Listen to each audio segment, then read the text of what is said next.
समय भी ये जानकारी दी कि यहाँ पर इस तरह मजदूर परिवार के साथ अन्याय हुआ है।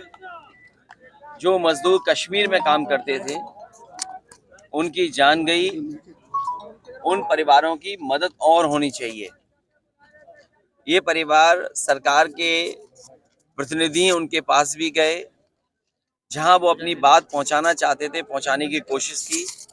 आज हमारी समाजवादियों की मांग है कि इन मजदूर परिवारों की मदद हो, जो अपने काम रोजगार के लिए कन्नौज छोड़ करके कश्मीर जैसी जगह पर काम कर रहे थे।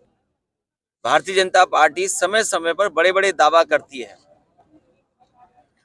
और जब कभी विपक्ष के लोग मदद करते थे तो भेदभाव के भी आरोप लगाते हैं। समाजवादी पार्टी की मांग है कि इन मजदूर परिवारों की 50-50 लाख रुपए देकर के उत्तर प्रदेश की सरकार को मदद करनी चाहिए। इससे पहले भी जो छबरमऊ में घटना हुई कन्नौज में, उसमें भी समाजवादी पार्टी ने मांग की थी और आज फिर एक बार मांग करते हैं कि पहले तो वो हत्या प्रशासन ने कराई थी, बीजेपी के लोगों ने मिलकर कराई थी। इससे जिम्मेदारी सरकार की बनती है उस परिवार की मदद करने के लिए। उसके परिवार के एक सदस्य की सरकारी नौकरी हो और 50 लाख रुपए से मदद करने का काम सरकार करे।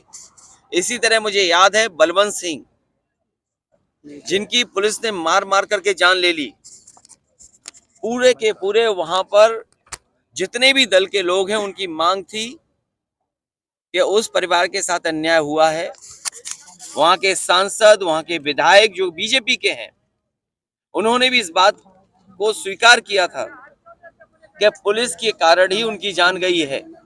बलवंत सिंह के ऊपर झूठा मुकदमा लगाना, पुलिस को पकड़ के ले जाना और उसके बाद जिस तरीके से मारपीट गई, उसी से जान गई। वहां के सांसद, वहां के विधायक, बीजेपी के नेता खुद इस बात को स्वीकार करते थे। जब उनकी पत्नी ने मुझे पत्र लिखा तो मैं गया और मदद भी की और मैंने मांग की है कि उसके परिवार के एक सदस्य को, क्योंकि उनकी पत्नी पढ़ी लिखी हैं, उनको सरकारी नौकरी मिलनी चाहिए, 1 करोड़ से मदद हो। और ये सरकार अभी भी मदद नहीं कर पाई है। आखिरकार सरकार क्या चाहती है? सरकार की जिम्मेदारी क्या बनती है? हम अपने इन परिवार के सदस्यों को भरोसा दिलाते हैं, जब कभी समाजवादी सरकार बनेगी हम इनकी मदद करेंगे। भैया देखा जाए कि विकास का मुद्दा छोड़ करके पठान मूवी और सनातन संस्कृति ये मुद्दे बनाए जा रहे हैं, इसमें क्या बोलोगे? उससे पहले आपको सोचना चाहिए कि जिस तरीके से उत्तर प्रदेश में, आपको याद होगा, बिजली विभाग में प्रोविडेंट फंड, उसका इन्वेस्टमेंट इन्वेस्ट किसी प्राइवेट कंपनी में कर दिया था, जिसके कारण उस समय जो अधिकारी थे उनके ऊपर कार्रवाई हुई, ईडी जांच हुई, जेल भेजा गया। आज जब देश की सबसे बड़ी कंपनी, जिसका दावा करते थे कि नंबर 3 से नंबर 2 पे पहुंच गए हैं, हमारी मांग है समाजवादियों की, LIC के चेयरमैन और स्टेट बैंक के चेयरमैन को जेल भेज देना चाहिए। जब उत्तर प्रदेश में सरकार के पैसे का प्रोविडेंट फंड को इन्वेस्ट करने के लिए DHFL में उन्हें जेल भेजा जा सकता है, तो बताइए 77,000 करोड़ रुपया और 55,000 करोड़ रुपया इन्वेस्ट करने वाली संस्थाएं जो सरकारी हैं, वो जनता का पैसा है, आखिरकार उनके चेयरमैन क्यों नहीं जेल भेजे जा रहे?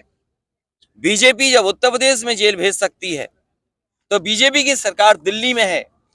उन SBI और दूसरी जो कंपनी है LIC, जिसमें जनता का पैसा है, जो इन्वेस्ट किया वो डूब रहा है, तो आखिरकार उनके चेयरमैन जेल क्यों नहीं भेजे जा रहे हैं? और ये तो हम लोग पहले से ही कहते थे कि गिनती का खेल है, कहां नंबर 2, कहां नंबर 3, आज कहां पहुंच गए। और आज तो संडे है, सोमवार को असली खेल होगा। जिस समय बाजार खुलेगा, बाजार के आंकड़े आएंगे और जिस संस्था ने दावा खोला है, दावा किया कि किस तरीके से घोटाला हुआ है, सोचिए आप, कोई कल्पना कर सकता है पैसे के साथ, और वो भी जनता के पैसे के साथ ये खिलवाड़ हो रही हो? भैया कल मुगल गार्डन का नाम चेंज करके अमृत गार्डन किया गया। मैं तो कहूंगा इस एक्सप्रेसवे का नाम भी अमृत एक्सप्रेसवे कर दो। और हो सकता है कि हमारा आपका नाम भी अमृत कर दिया जाए।